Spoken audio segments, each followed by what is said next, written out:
sejam muito bem-vindos a mais um episódio do programa O Manifesto. Eu sou Larissa Morastoni Ron, este é Célio Ron. E bom, no programa então de hoje, nós vamos debater um pouco sobre a história da violência no Brasil, que temos bastante coisa a contar. O Brasil tem uma história de violência importante ao longo, de como foi se construindo essa nação. E vamos falar sobre segurança pública. Muitos acham que a esquerda não tem competência para falar sobre segurança pública, que a esquerda se perdeu no debate da segurança pública, que só a direita domina esse assunto. Mas eu acredito que a gente tem que mudar esse paradigma, que a esquerda tem que começar a dominar mais esse debate da segurança pública. Não é o contrário que está acontecendo no Brasil? O que em relação Eu acho que a direita tem causa, tem responsabilidade no caso da violência no Brasil. Claro, com certeza, mas Os 500 anos que ela dominou, ela só semeou violência no Brasil. Sim, mas eu digo que hoje a direita se coloca como os verdadeiros combatedores do crime, agora o crime organizado, as facções, mas a gente vai debater hoje sobre isso e a gente vai mostrar que não é bem assim, não é mesmo, pai? Não, vamos debater. Então tá. Quer começar ou quer que eu comece? Vamos dar início sobre a história da violência no Brasil. Nós podemos citar o começo da violência no Brasil já no período do Brasil colônia, desde a chegada dos portugueses que chegam aqui já de maneira muito violenta, tentam fazer a escravização dos povos indígenas, povos originários que viviam aqui. Expulsam eles de suas terras, tomam, matam, transferem doenças para eles. Com certeza, Violência. Já era uma violência aí que se Nem iniciou. perguntaram se eles eram os donos dessas terras. Não. Eles eram os donos dessas terras. Vieram ali e tomaram, nem perguntaram essa terra de vocês. Exatamente. Como os povos indígenas não tinham esse conhecimento de propriedade privada, como os europeus já tinham, os europeus simplesmente se apropriaram. Então disseram, daqui para cá essa terra é nossa, vocês, tchau. Vão para lá e foram tomando, literalmente, esse espaço dos povos indígenas. Cometendo uma chacina contra indígenas aqui, acolá. Exatamente. Então, tudo que é lugar, na realidade, praticar. E somente a transferência das doenças europeias para os indígenas que não tinham imunidade para enfrentar essas doenças, isso gera uma violência tremenda, porque eles deviam ter percebido logo, se eles não sabiam que os povos originários tinham problema de imunidade, na época a ciência não era desenvolvida, sim, mas com certeza com o tempo eles deviam ter constatado que os indígenas acabavam morrendo no contato que eles tinham com os europeus. E eles nunca comentaram isso, nunca levaram isso em consideração, e com isso eles mataram milhões de indígenas, porque pelas armas, pela violência das armas, morreu muita gente, mas a maioria morreu pelas doenças trazidas pelos europeus. Exatamente. E depois, então, seguindo esse período histórico do Brasil, então nós já podemos citar aí a violência aos povos africanos, porque precisavam de mão de obra. A princípio tentaram a mão de obra indígena, mas os povos originários tiveram uma resistência, lutaram contra a dominação portuguesa, então resolveram trazer de fora aqui os escravos que então viriam ao Brasil, os povos africanos. E aí já foi uma outra etapa da violência, também, que se os povos indígenas sofreram, os povos africanos também sofreram. Acho que ali existe um pouco do esconder. A história deixou de revelar uma certa verdade no Brasil. Quando os portugueses disserem que eles não conseguiram escravizar os índios e por isso foram buscar os escravos africanos, eles já não estão falando a verdade. Porque, na verdade, os indígenas não... Claro, eles resistiram à escravidão, não dá para negar, mas eles morreram. Na realidade, foram as doenças que matavam. Como é que esses indígenas iriam trabalhar como escravos, juntamente coordenados pelos europeus? Eles não tinham resistência, era a morte na certa, as doenças iriam matá-los. Então, isso também, me parece que a história brasileira, nesse contexto, não foi muito bem contada.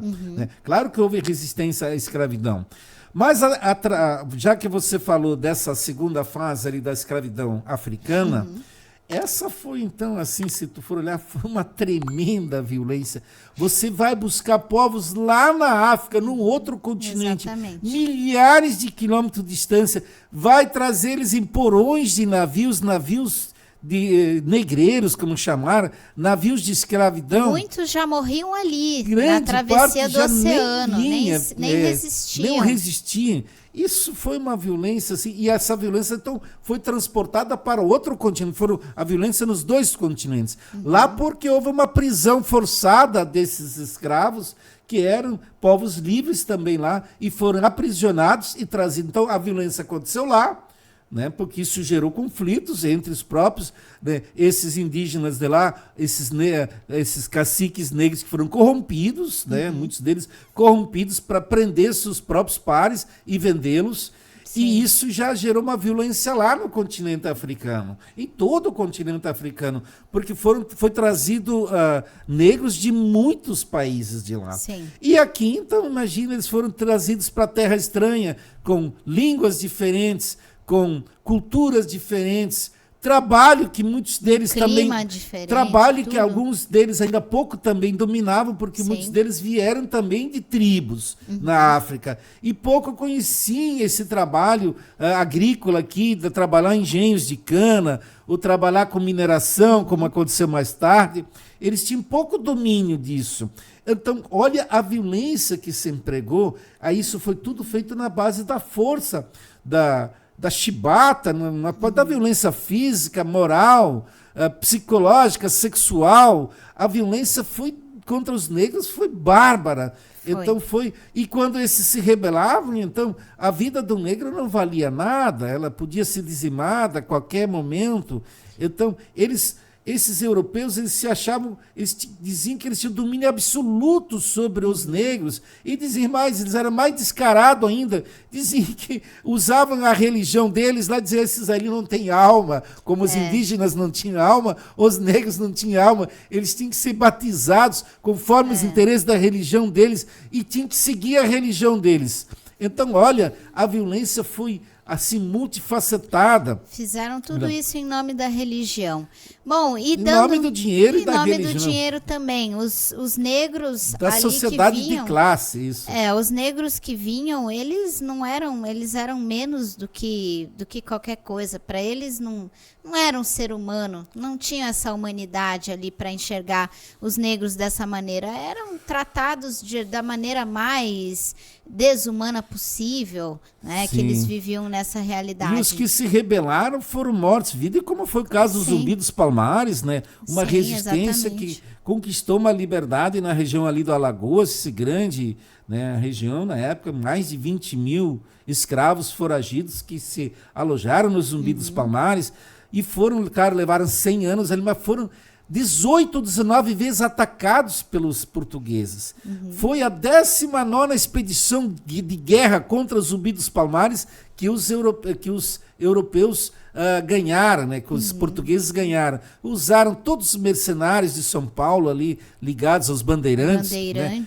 Foi Raposo Tavares, foi um paulista que coordenou a guerra contra o Zumbi. Acho que foi Raposo Tavares. Então, assim, um cara que já tinha muita experiência de guerra e de violência na guerra. Então, eles ganharam essa guerra na base da violência.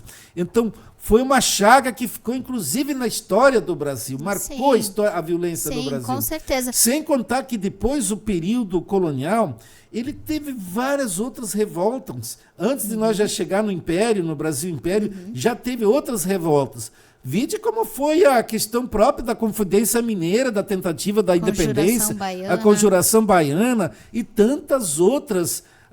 A Balaiada no Maranhão já foi depois, né? Acho que já era Império. Então, depois, no Brasil Império, nós vamos falar também da violência, como ela se deu ali. Sim, a escravidão africana aqui no Brasil, ela durou aí 300 anos para mais, Quase 400 anos a escravidão durou. Só em 1888 que a Lei Áurea foi assinada, aí já no período Império.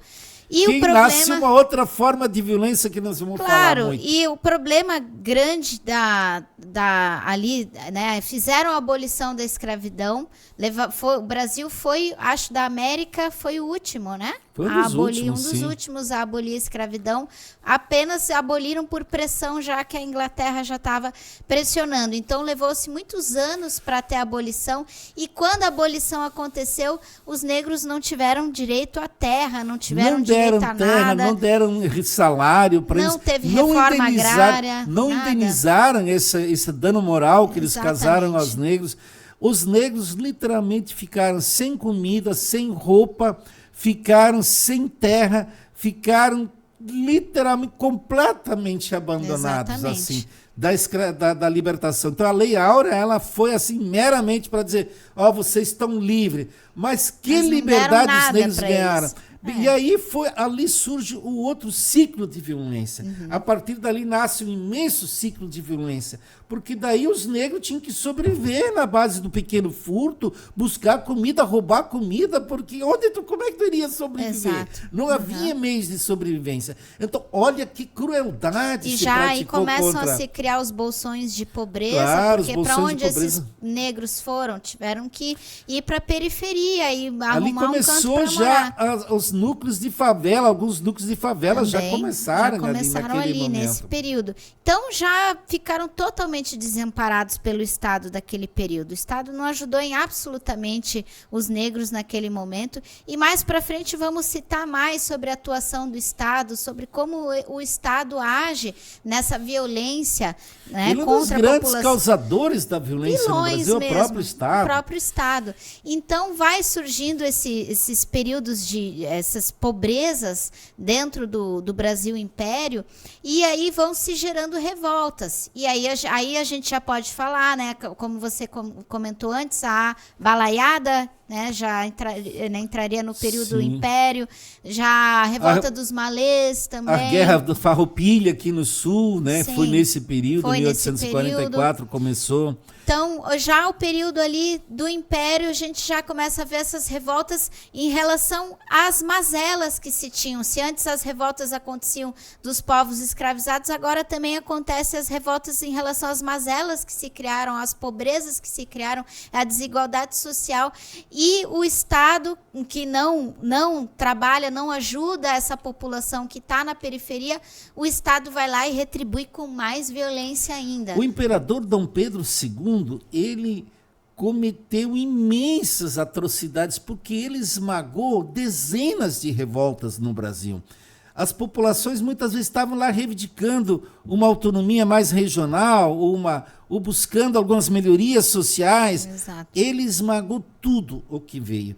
Não. Tudo. Sem contar que a Guerra do Paraguai também, se for olhar a Guerra do Paraguai, a violência que ele Também praticou na Guerra bem do lembrado, Paraguai, é. porque esses soldados paraguaios, tanto os militares e os negros escravos que ele levou para lá, prometendo para eles alforria, depois, né, o liberdade, essas pessoas que tiveram no Paraguai, que mataram as crianças paraguaias, que mataram, fizeram praticar as mulheres paraguaias, as mães, eles vieram para o Brasil, o que eles iriam ser? Eles iam ser homens pacíficos? Não, também trouxeram para cá um exército extremamente violento que reproduziu essa violência aqui no Brasil. A Guerra do Paraguai foi muito triste na história brasileira e acho que o Brasil pouco reconhece as maldades, Sim. né, que praticou E na essas Guerra do maldades Paraguai. foram reproduzidas aqui depois no Sim, Brasil. também. Elas têm culpa muito do coronelismo. O coronelismo, claro, ele se fortaleceu, digamos, muito depois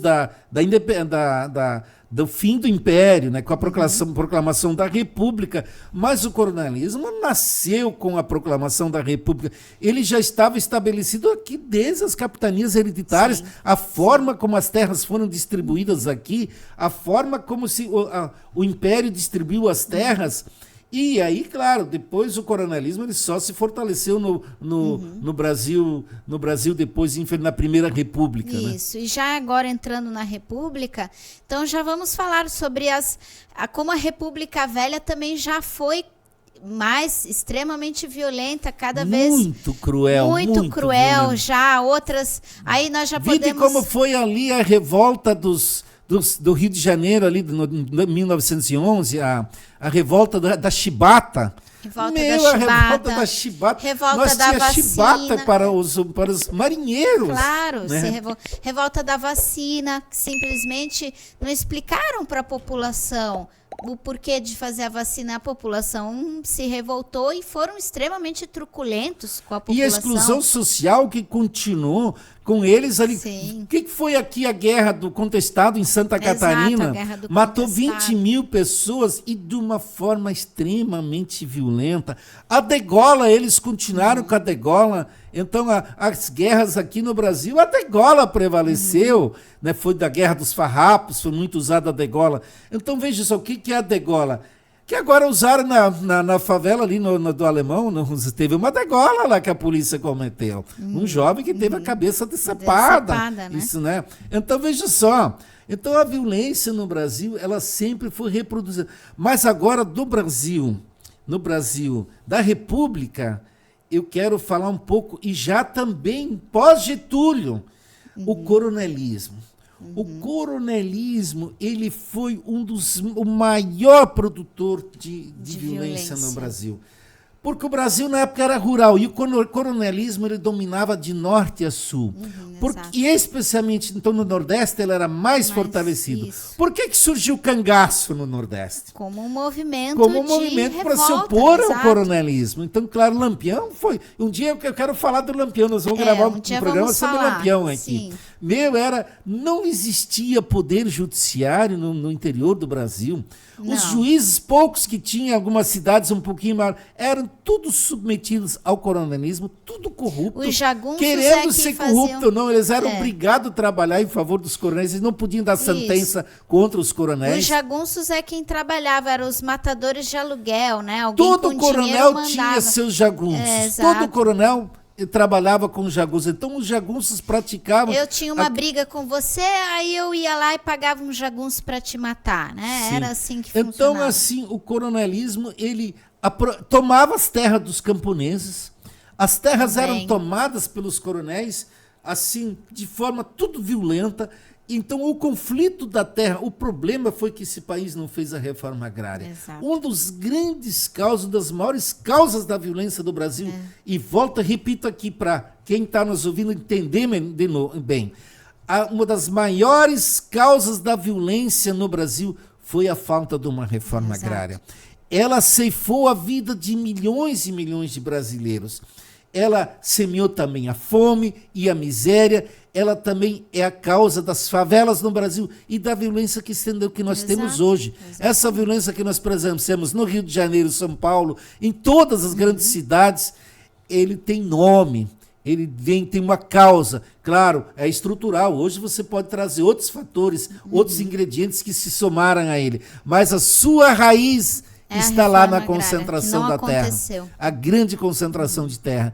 Então, porque ali a terra no Brasil sempre foi disputada na base do facão, na base do tiro, na base do massacre, e esse foi o coronelismo. E não era, muitos acham que o coronelismo só existiu no Nordeste. Não, ele esteve no Brasil todo e continua até hoje no interior. Os massacres, por que nos últimos 40 anos foram mortos tantos sem terra? Quantos sem terra foram mortos no Brasil? Nós tivemos, vai me ajudando, as grandes chacinas. Nós tivemos dezenas e dezenas de chacinas. E muitas vezes são comentadas. Lá de Eldorado do Carajás, lá agora eu já estou esquecendo até, uma vez me guardava na cabeça 5, 6 chacinas dessas. E todas elas morreram 10, 20, 30, 40 pessoas. Eram chacinas grandes, eram sem terra, que muitas vezes moravam em fazendas improdutivas, mas a disputa pela terra por outro fazendeiro que queria dominar, eram mortos. Então, cada poucos dias ainda tem um sem terra sendo morto no Brasil. Essa que é a dura realidade. E continuando, então, a história da violência, aí entrando na ditadura do Estado Novo, depois ditadura militar, também foram períodos marcados por extrema violência. A ditadura militar foi responsável por aumentar ainda mais a desigualdade social e fazer ainda mais esse processo de favelização, que até então nós já tínhamos esse surgimento das favelas desde lá, né, um processo que acontece desde quando a Lei Áurea, a abolição da escravidão, acontece que os negros não tinham terras, mas ele começa a ser acentuado no século passado, esse processo de favelização. E a favelização, claro, vai levando à violência, porque daí aparecem as drogas, aí vem o consumo de drogas, aí Isso vem... nós vamos falar mais para frente, Exato. mas eu quero falar que já que tu citou a ditadura militar, se você olhar as estatísticas sobre violência no Brasil, ela existia, mas ela aumentou muito com o golpe militar de 1964, porque a repressão política que teve aqui no Brasil, ela também, essa imensa repressão política, ela trouxe também, ela teve como resposta a grande violência. Tanto que, se você olhar, a repressão, imensa repressão do Estado, ela é criadora das facções políticas. Onde nasceu o Comando Vermelho? Ele nasceu durante a ditadura militar. Ele é um produto da ditadura militar. A ditadura militar prendia os políticos, torturava, matava lá nas prisões do Rio de Janeiro. E aí inicialmente se formou, as pessoas começaram a se organizar para se proteger da tortura. E aí, depois, quando veio em 79 a anistia, quando esses presos políticos saíram das prisões, ou alguns que já tinham saído, aí os criminosos comuns usaram e aperfeiçoaram essa organização e transformaram ela numa organização, numa facção criminosa, que é hoje o Comando Vermelho. E em São Paulo, como é que surgiu a facção do PCC? É importante que as pessoas saibam como surgiu o PCC. O PCC, ele surgiu a partir do Carandiru, do massacre do Carandiru, quando 111 presos foram mortos pela Polícia do Estado de São Paulo. A partir dali, como revolta, os presos que sobraram, que não foram mortos, se revoltaram e se organizaram como organização inicialmente para se proteger da violência contra o Estado, porque eles tinham medo de outro massacre. Todos os presos ficaram com medo que a polícia voltaria para praticar novos massacres. E aí, inicialmente, para se protegerem, aí criaram uma organização que inicialmente seria para se proteger da violência do Estado. Sim. Mas que se foi deformando, que foi se degenerando e criou-se a partir dali, então, o PCC, o primeiro comando da capital. Sim. Ou seja, isso nós poderíamos também estender. Pode olhar aonde nasceram as grandes facções criminosas no Brasil. Aqui em Santa Catarina, vamos olhar. Onde nasceu o PGC de Santa Catarina? O primeiro comando catarinense, que é a maior organização criminosa de Santa Catarina. Ela nasceu em São Pedro de Alcântara, que é considerada a penitenciária mais segura de Santa Catarina.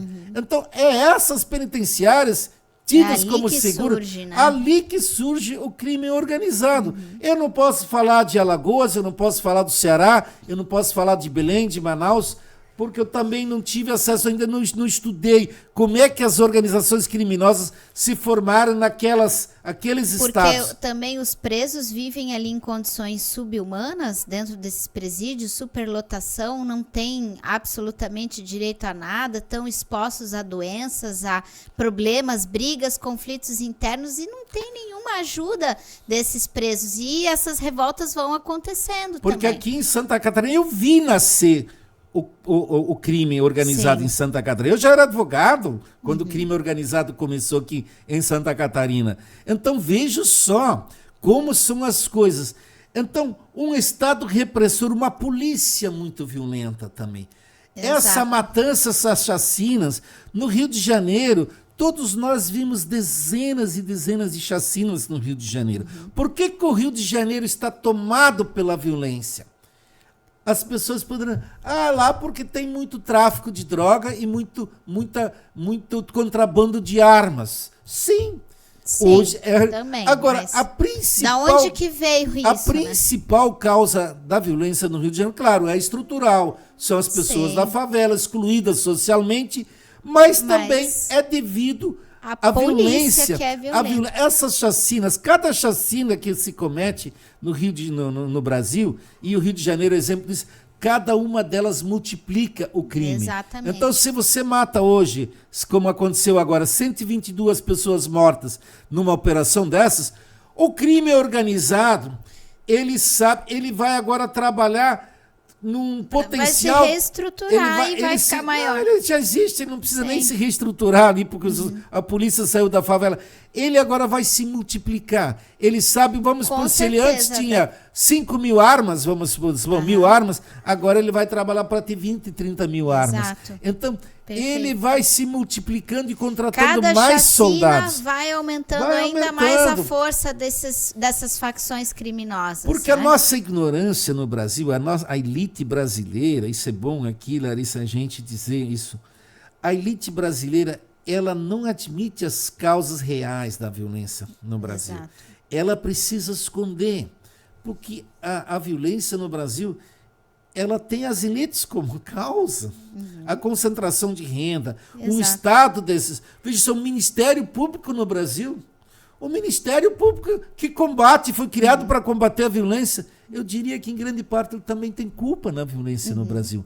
Um poder judiciário que também age dessa forma muito ruim para combater alguns determinados crimes. Né? Um crime de homicídio, por exemplo, no Brasil, ele leva em média 5, 6, 7 anos para ser julgado. Sim. Agora eu vejo assim, outros crimes, a penalização alta. O Brasil, você pode observar, quanto mais o Brasil pune seus criminosos, mais a violência aumenta. Exato. Ou seja, se nós olharmos, vamos pegar o exemplo aqui de Blumenau. Quando eu comecei minha advocacia, tinha 140 presos aqui no Presídio Regional de Blumenau.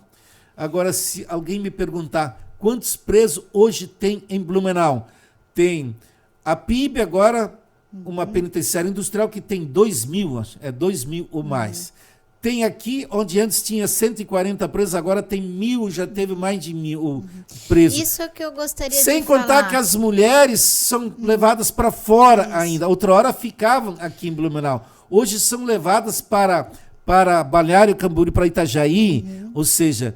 Isso que eu gostaria de comentar, a quantidade de presídios, como aumentou o número de pessoas presas nesse país. É absurdo. O Brasil é o país que mais construiu penitenciária no mundo. Mais prendeu. Quanto dinheiro se gastou com essas penitenciárias no Brasil? Olha, essas penitenciárias são caríssimas.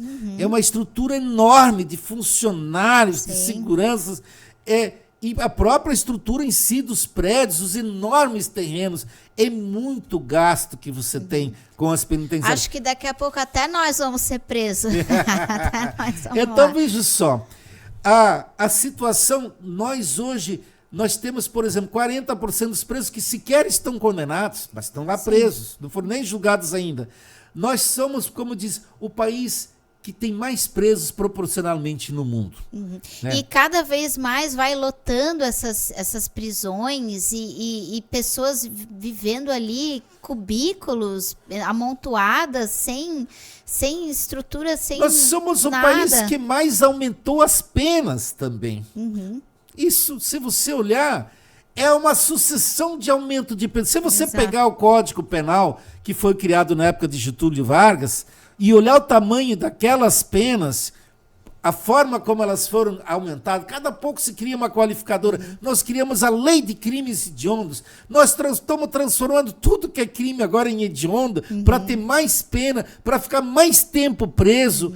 Nós estamos criando todos os mecanismos, estamos enfiando tanta gente na cadeia. Durante a pandemia, morreu muita gente dentro das prisões, porque os juízes não aceitavam que fossem liberados. Acontecem as infestações ali, porque nas condições que se vivem, pegou Covid-1 ali, todos vão pegar. É uma situação horrível. Então, tivemos penitenciário, teve muita morte. Então, veja só, esse paradoxo que eu lanço por desafio no nosso debate.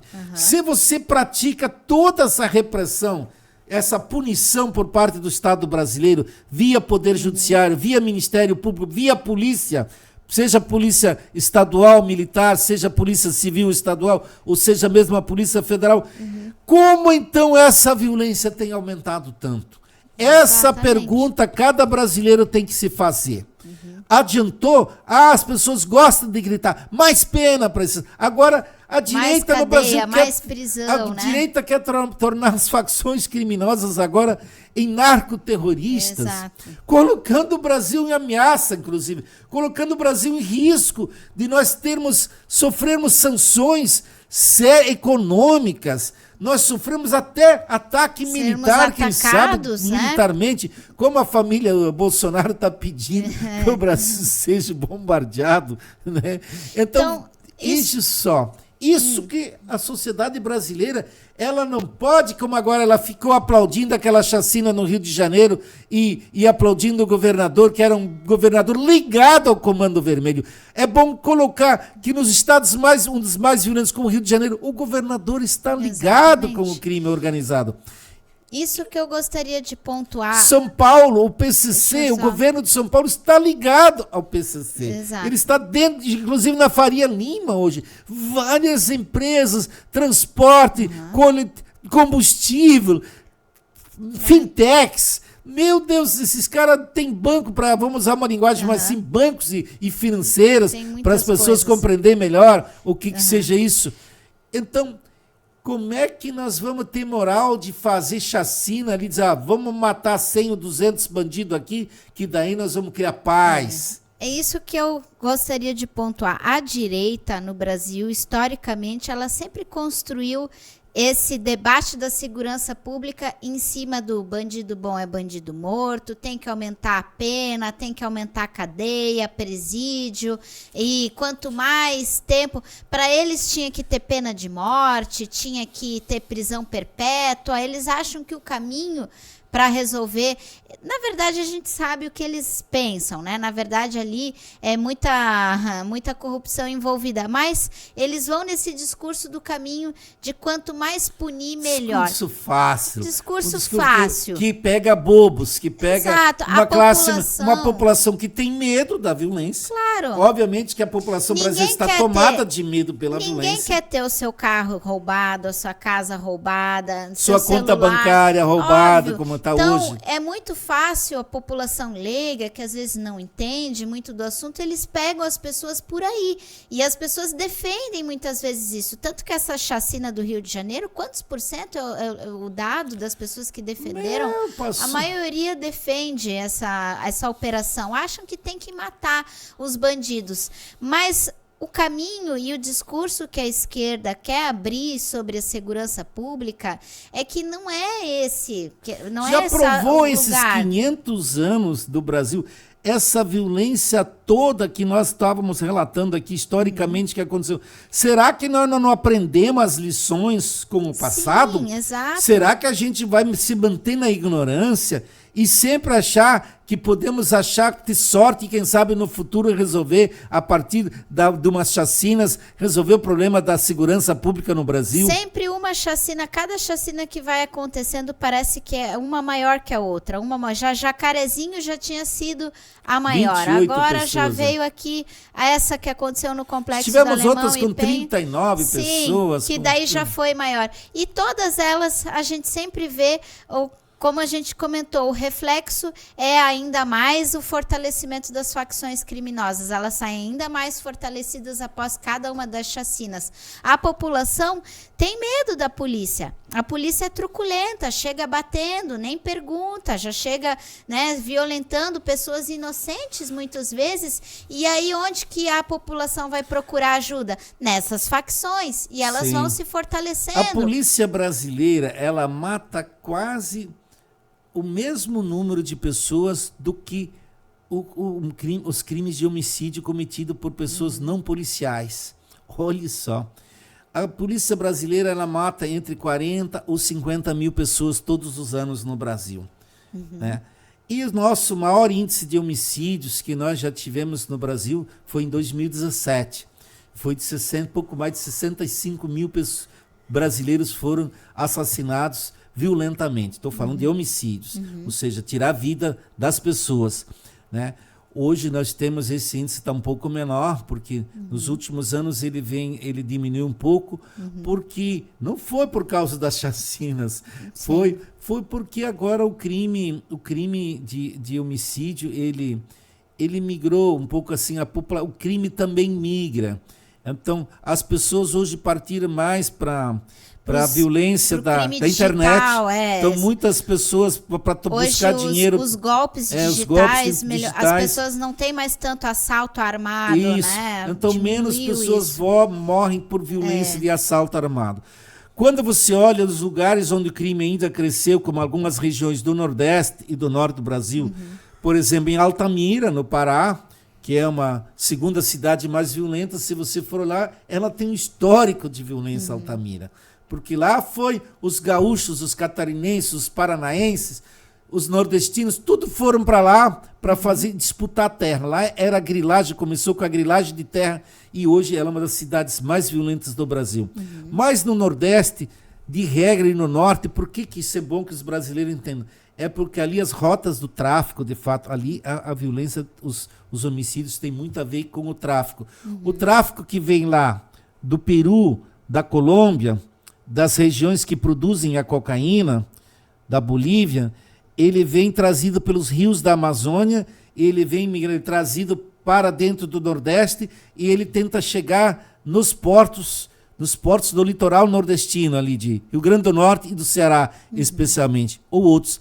Para daí, as drogas dali elas são exportadas para a África, né? Elas são exportadas para a Ásia e para a América do Norte, nos países de grande consumo de drogas. Obviamente, então, ali existe muita disputa de facções. As facções criminosas disputam o controle de área ali, ou disputam as regiões do tráfico. Então, por isso que ali aumentou muito os homicídios. Então, uma cidade como Fortaleza tem um índice grande. A cidade, por exemplo, de Mossoró, no Rio Grande do Norte, tem é uma das mais violentas no Brasil, porque essas regiões são caminhos muito da droga. Então, mas ali, claro, o que você tem que fazer? Você tem que tentar estancar nas fronteiras já, porque o Brasil não é um produtor de droga, de cocaína, basicamente. Ela é praticamente feita toda no estrangeiro, mas ela é trazida de fora, né? Então, assim, nós precisamos melhorar. E isso você faz com a Polícia Federal. Você não faz isso com as polícias, geralmente estaduais, muitas delas que têm conivência, estão envolvidas diretamente, geralmente com... As nossas polícias estaduais são muito corrompidas também.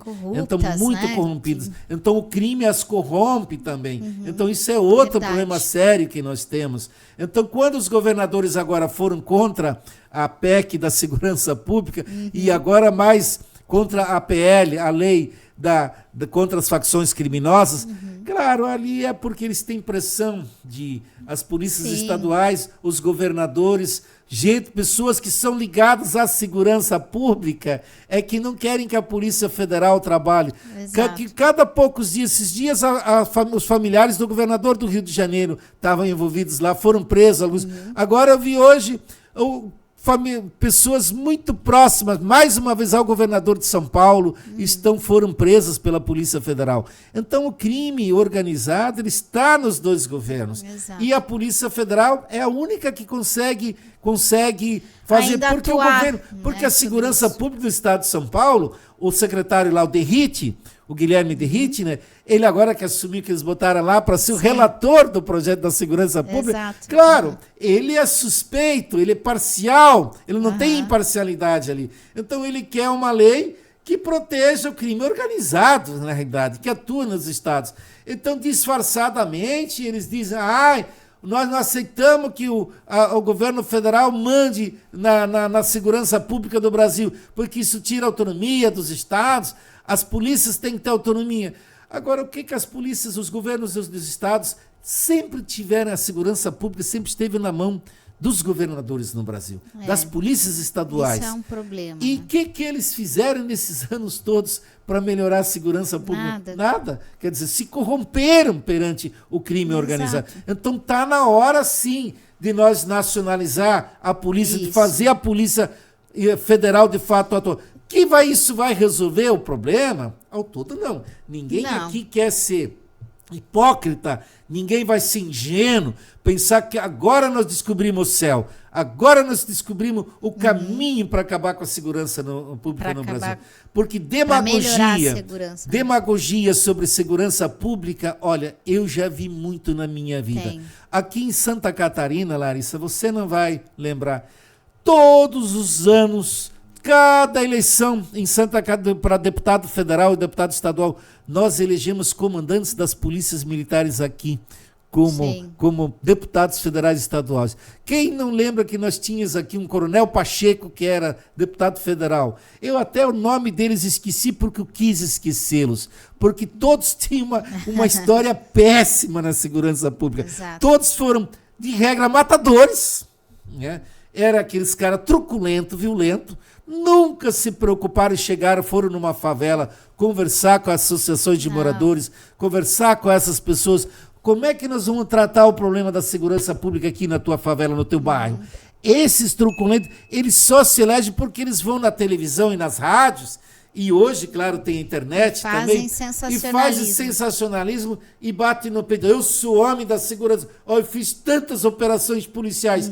Quando eles não têm coragem de matar um bandido, eles matam o primeiro inocente que eles encontram na rua, fazem ele correr, e daí eles atiram nele porque dizem, ele estava fugindo porque era criminoso. E se for preciso, ainda jogam um revólver, uma arma, uma faca lá no lado do cadáver dele, para dizer, olha, aqui está a arma que nós aprendemos. Então, isso a gente sabe que nós temos muita polícia militar que age, e são comandantes, não digo são policiais da base ali, não são soldados, são muitos comandantes corruptos e violentos, e esses se elegeram.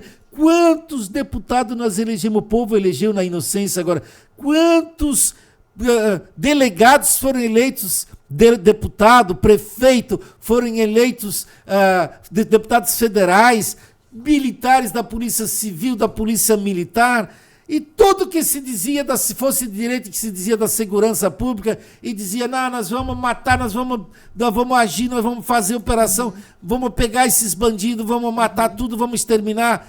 Esses caras se elegeram deputados. Agora, o que eles estão fazendo pela segurança pública? Protegendo o crime organizado, a maioria deles. Então, pai, eu agora quero entrar não sei se você concorda comigo, vamos entrar numa outra parte da discussão, que é a parte, então, o que fazer em relação à segurança pública?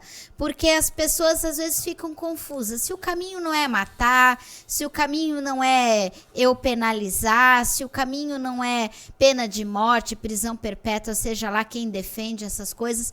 Mas, então, qual que é o caminho? Que, às vezes, as pessoas se questionam. Eu acho que nós, enquanto esquerda, a gente tem que entender o debate da segurança pública, na minha opinião, sobre duas ópticas, né? Primeiro, o que seria feito a curto prazo e o que seria feito a longo prazo. Porque o problema da segurança pública, ele não é fácil de ser resolvido. Não é fácil. Não há milagres ali. E para resolver de fato, aí a gente tem que levar em consideração educação, moradia, acesso a emprego, e tudo isso, no meu entender, a gente só vai conseguir numa transição para um socialismo. Então, isso é algo que acontecerá a mais médio e longo prazo. Agora, o que se faz a curto prazo? E aí, no meu entender, justamente você comentou sobre a Polícia Federal, eu acho que nós precisamos de uma polícia mais inteligente, agindo de maneira não tão combativa e de pegar em arma e dar tiro, mas uma polícia que de verdade vai, de maneira inteligente, fazer os esquemas, né, as suas, esqueci o nome da palavra, mas que vai realmente agir contra, de fato, o problema das facções criminosas, do crime organizado. Eu acho que a eliminação da violência no Brasil, ela tem que ser feita por etapas. São várias etapas. Vamos começar lá de trás para frente. Sim. Primeiro, a gente precisa entender que o problema é estrutural. Essencialmente, Um país que tem a maior concentração de renda do mundo, um dos que tem mais concentração de renda no mundo, obviamente tem a maior violência, uma das maiores. O Brasil é uma das sociedades mais violentas do mundo. Isso eu acho que nós somos mais violentos que países em guerra. Então, ou seja, a realidade parece que nós já conhecemos. Talvez nem a maioria dos brasileiros não sabem que nós somos um dos países mais violentos do mundo, mas creio que grande parcela dos brasileiros sabe que ao menos que nós estamos entre os mais violentos do mundo. Então, causa primeira, você tem que, claro, teríamos para pensar no futuro, a longo prazo, nós temos que construir um novo sistema econômico e social. Isso também vejo. Só no socialismo para nós poder dizer que agora nós vamos eliminar a violência no Brasil. Só no sistema socialista. Mas nós estamos vivendo um capitalismo extremamente selvagem, um capitalismo extremamente concentrador de renda e uma violência que bate as portas, uma violência que está presente, que mata todo dia, uma violência que existe, que é concreta. Como é que nós vamos resolver? Então, ali nós temos que, então, de imediato, eu acho que aumentar muito, fortalecer a Polícia Federal, fortalecer, ela operar em todo o Brasil, trancar os caminhos. O tráfico de armas e de drogas, ele é muito violento hoje, ele causa muita violência, mas não é o único. Mas eu acho que muita inteligência, nós temos que criar sistemas de inteligência onde se pode extremamente acompanhar e conseguir, porque todo criminoso trabalha com celular. Infelizmente, o celular, que é um instrumento privado, particular nosso, que nós tanto adoramos que ninguém olhe e veja o nosso celular, mas nós, a inteligência policial, nós temos que criar, ela tem que estar monitorando os celulares.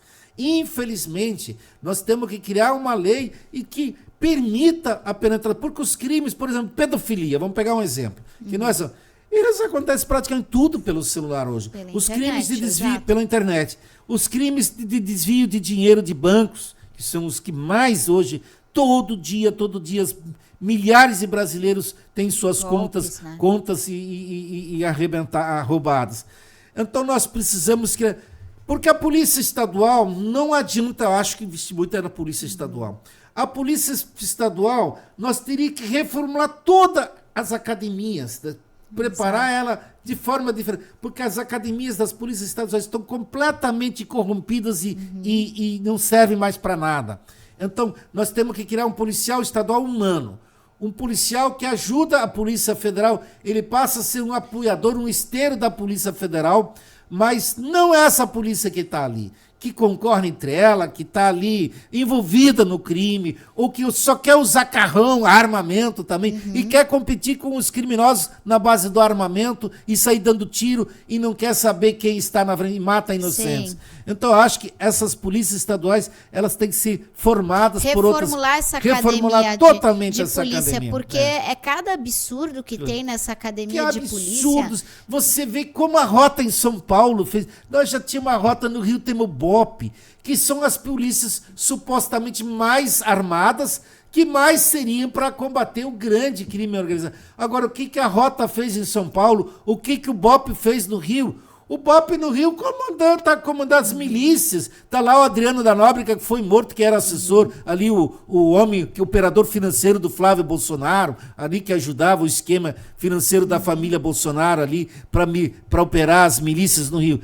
Esse tipo de esquema não adianta. O BOPE está corrompido no Rio. Até dizer que São Paulo, a rota, quem é esse secretário de segurança ali que veio da rota? Ele tem 18 mortes que já se sabe que ele matou pessoas e que ninguém sabe se foram bandidos ou inocentes, porque os inocentes, os crimes não são apurados. Quando a polícia mata, não existe, pode até se instaurar um inquérito, mas os inquéritos são pura farsa, eles não são levados. Como é que um policial civil, um delegado civil, vai apurar um crime, por exemplo, cometido pela sua própria polícia ou pela polícia militar? No dia seguinte ele vai levar chumbo também, ele vai ser morto também. Então, eles não têm, ali tem que cair daí para a Polícia Federal apurar esses crimes. Então, veja quando é o crime da polícia. Então, nós precisamos ali fazer e investir imensamente nos nichos da violência. Onde estão os maiores focos de violência? Esses jovens, por exemplo, dos morros do Rio de Janeiro, que estavam lá portando fuzil, eles têm que ser trazidos de lá tudo para ganhar bolsas de trabalho, bolsas de estudo. Eles têm que se tirar, tu não vai mais portar o fuzil agora, tu vai ganhar uma bolsa de trabalho, tu vai trabalhar agora, uma bolsa de estudo. O Estado tem que, em vez de nós pagar policiais que custam 10 vezes mais, vamos pagar uma bolsa ali de R$1.000, R$2.000 para esses jovens e vamos gastar menos dinheiro com segurança pública. Isso é uma coisa que eu defendo. Tem que ter uma reforma prisional, porque esse preso não pode estar também simplesmente lá jogado na cadeia. E gastando dinheiro. Ele tem que trabalhar, Ele tem que trabalhar, tem que ter educação, tem que ter toda uma reforma. A pessoa tem que ser reintroduzida na sociedade. E não é o que acontece. O sistema prisional, a pessoa vai lá, fica aqueles anos presa, só pega mais raiva ainda do sistema. Mais quando a pessoa sai, fica. ela vai lá e mata lá de novo. Lá dentro da penitenciária é a escola do crime. Isso os brasileiros têm que aprender melhor. Que lá é a escola do crime. É lá que se aperfeiçoa. Tanto que os criminosos, das nossas facções criminosas, eles estão todos, a maioria deles estão presos, mas eles continuam dirigindo as facções criminosas de lá de dentro das penitenciárias. Exato. Mas voltando à questão, veja só, então em vez de nós investir tanto dinheiro em carrões para a polícia, que cada ano a polícia militar dos estados, ela detona uma viatura. Você já observou? Cada ano o estado, seja de Santa Catarina ou do Ceará, ou da Bahia ou de São Paulo, ele tem que comprar novas viaturas. Eu sempre observo que eles têm sempre carros super... Todo ano quase. Então, assim, esse dinheiro todo que nós gastamos, nós temos que investir em bolsa de estudo e de trabalho para esses jovens. Se nós empregar esses jovens das favelas, não vai mais ter soldadinho para vender droga e soldadinho para cuidar a boca de fumo com fuzil. Essa tem que ser a realidade.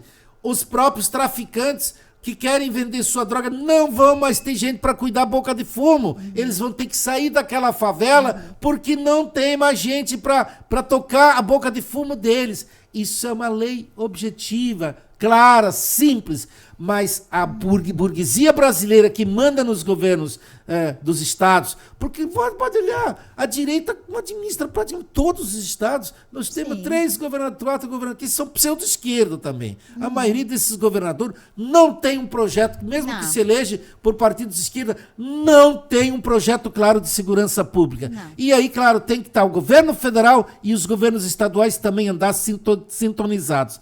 E aí, então eu acho que nós temos que gastar com segurança pública.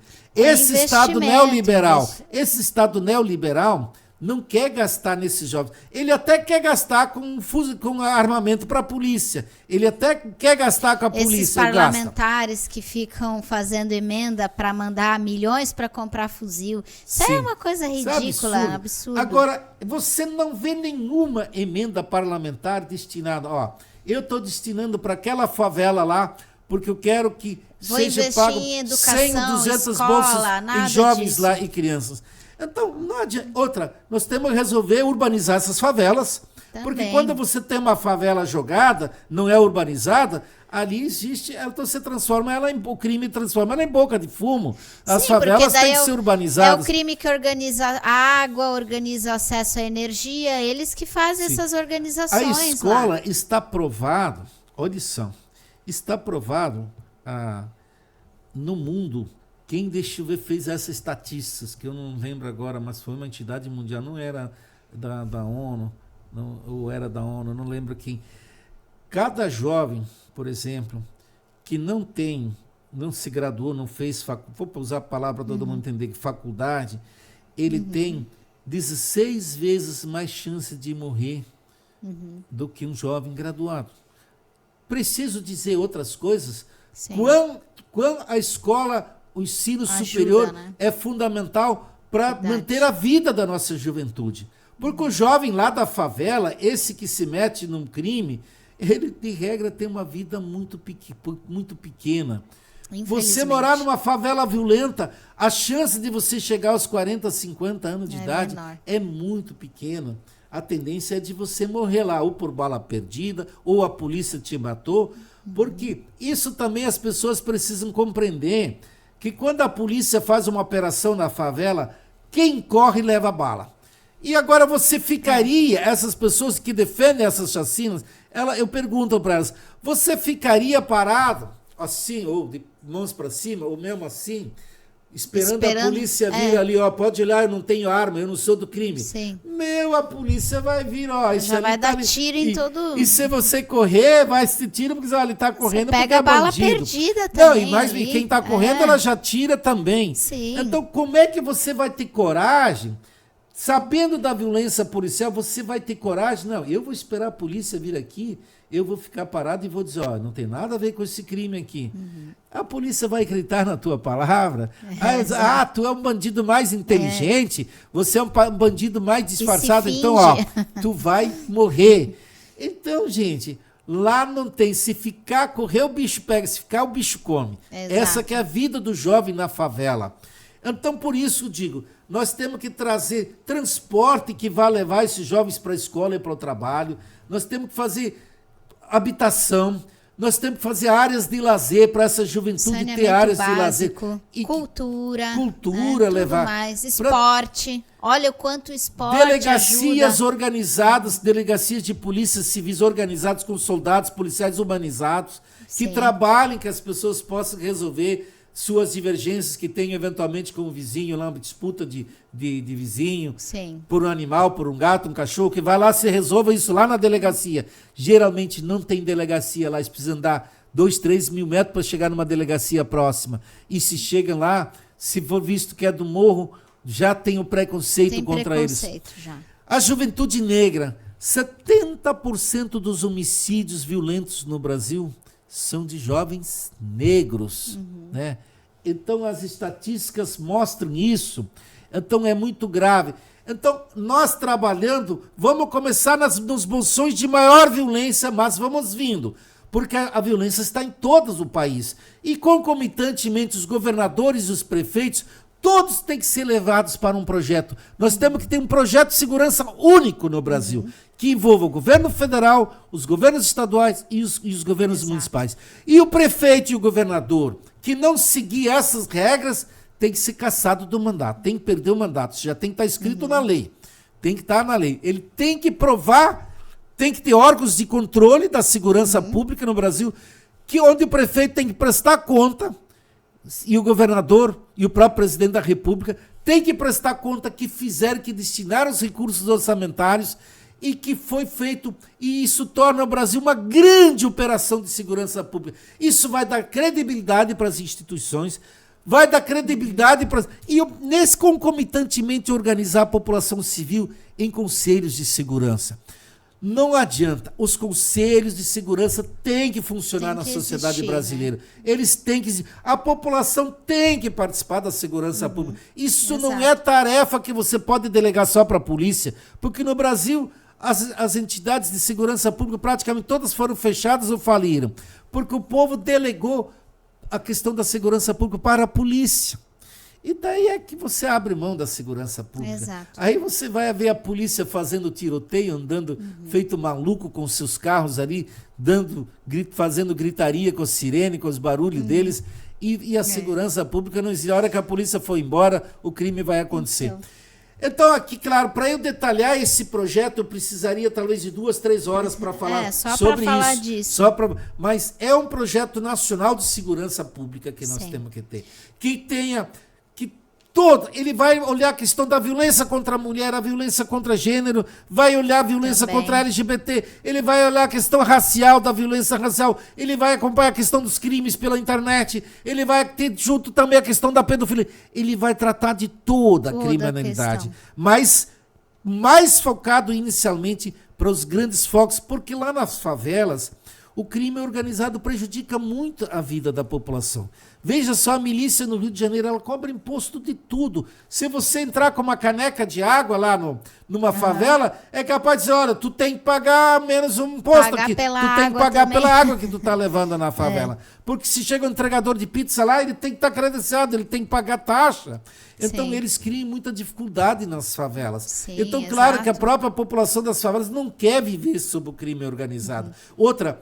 Ele traz a polícia e a violência policial também para dentro da favela. Então nós temos que pegar essa população E olha, tu tem como dever trabalhar em organismos. As assembleias de segurança pública, elas terão que se tornar em assembleias de centenas, de dezenas, de centenas e de milhares de pessoas.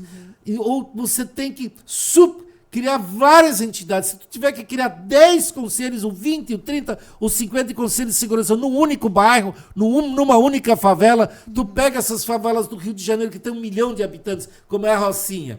Tu não vai poder ter um conselho só de segurança. Tem que ter vários, tu tem que ter inúmeros conselhos. Sim. Então, esse projeto nacional de segurança pública, que eu ainda não tenho escrito ele, não sei, ninguém vai me cobrar também, mas eu creio escrito. que nós temos que, com o tempo, ter ele escrito. Exato. Tem que ser escrito e implementado no Brasil. Sim. Senão, e rumar para uma sociedade socialista. Exato. O capitalismo perverso que nós vivemos aqui no Brasil, o capitalismo selvagem que nós vivemos ali, o sistema criminal, os criminosos se aproveitam desse sistema. Esse sistema favorece. Por que um país como a China não tem violência, praticamente? Um país que tem 1 bilhão e 400, e ora foi um país violento. Sim. O Partido Comunista Chinês, ele acabou com a violência nesses Conseguiram 70, 80 acabar, anos que está isso é no poder. impressionante. Porque a China era muito mais violenta que nós. Era uma violência muito grande outrora.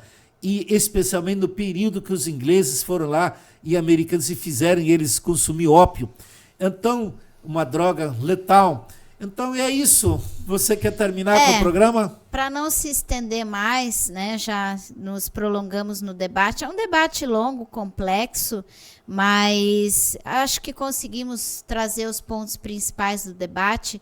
Claro, discutir segurança pública não é fácil, é algo, e ainda mais no Brasil, um dos países realmente mais violentos do mundo, com tanta desigualdade social, será um caminho árduo.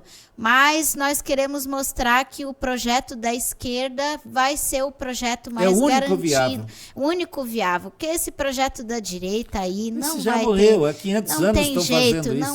não é novidade. Eles só botam um novo enfeite, mas não tem nada de novo. Isso nisso é que nem a mesma política de coronelismo, eles vão perpetuando isso. Ao menos Então, essas chacinas não é nem novidade, já praticaram já há dezenas e muitos dezenas, anos. ou milhares deles. Mas é isso, acho que Tá bom. conseguimos trazer para o público. Espero que tenham gostado da discussão, que comentem, que compartilhem, que participem do debate, deem suas opiniões. Não é mesmo? Sim. É isso, pessoal. Forte abraço. Tá? Tchau, então. Até mais.